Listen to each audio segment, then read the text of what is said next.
We pull millions of tons of glittering wealth out of the ground every single day, yet the financial power often disappears into global markets. This map shows a brutal economic reality.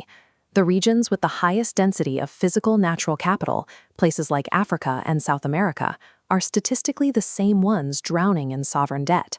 The richer the soil, the poorer the national balance sheet. For decades, policymakers have faced a rigid binary: free markets on the left, state control on the right.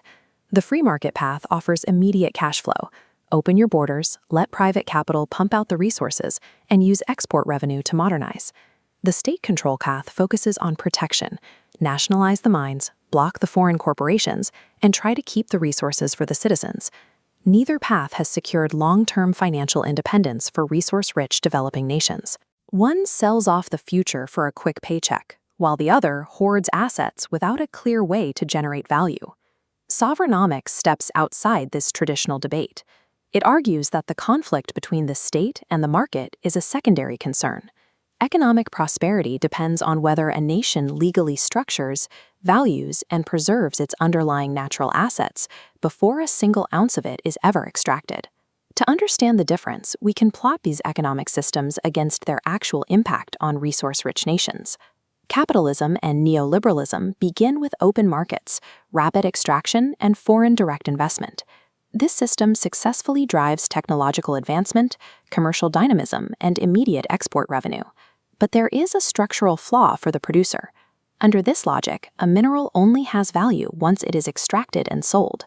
A nation's wealth becomes visible to the world at the exact moment it is depleted. Sovereignomics introduces a safeguard called asset right. This principle ensures that strategic minerals, water systems, and infrastructure remain under national control, rather than slipping away through privatization or unequal contracts. It preserves the market's capacity for innovation while refusing to subordinate long-term asset sovereignty to short-term exchange.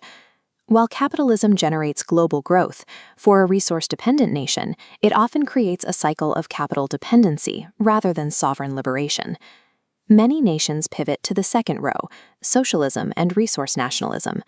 The strategy here is centralizing control, asserting state ownership over resources, and prioritizing the redistribution of wealth. This provides an initial reclamation of national assets and protects vulnerable populations against extreme foreign exploitation. The trade-off occurs when the state treats these resources as immediate fiscal revenue to be spent, rather than as enduring financial collateral. Simple ownership does not equal wealth creation. Sovereignomics adopts the socialist concern for public responsibility, but it rejects the idea that bureaucratic centralization can substitute for a disciplined asset structure. Reclaiming a resource from a foreign corporation fails to transform the economy if the state lacks a system to value and leverage that asset properly. Modern alternatives like humanomics and ecological economics attempt to fix these flaws.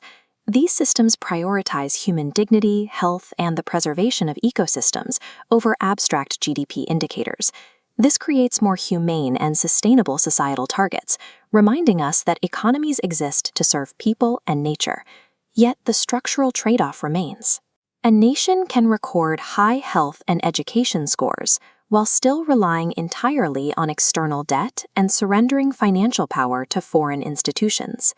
These metrics identify the purpose of development, but they are incomplete without a hardened asset structure to sustain them across generations. Sovereignomics provides the framework that answers these failures. It preserves market exchange and state coordination, but requires that natural capital be legally structured as permanent sovereign collateral. This involves a discipline called stewardnomics.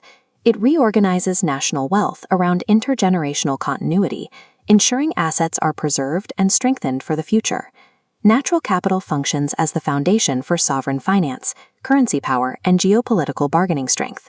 Adopting this requires a difficult choice.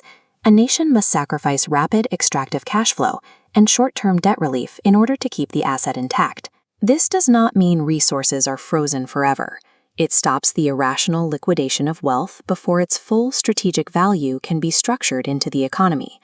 Sovereignomics gathers what is useful from markets and states and makes preservation the absolute condition of durable development.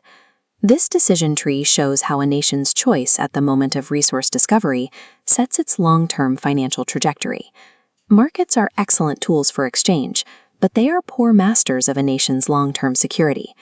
Choosing immediate liquidity leads to a cycle of extraction-centered development.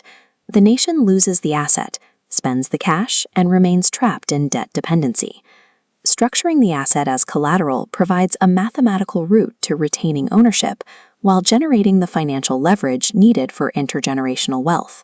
This framework serves as a blueprint for policymakers and citizens in resource-rich, financially dependent nations, particularly across Africa and the Global South. Highly industrialized, resource-poor nations with hegemonic currencies may be better served by traditional Keynesian or capitalist models. Even when the structural logic of Sovereignomics is clear, nations often struggle to adopt it.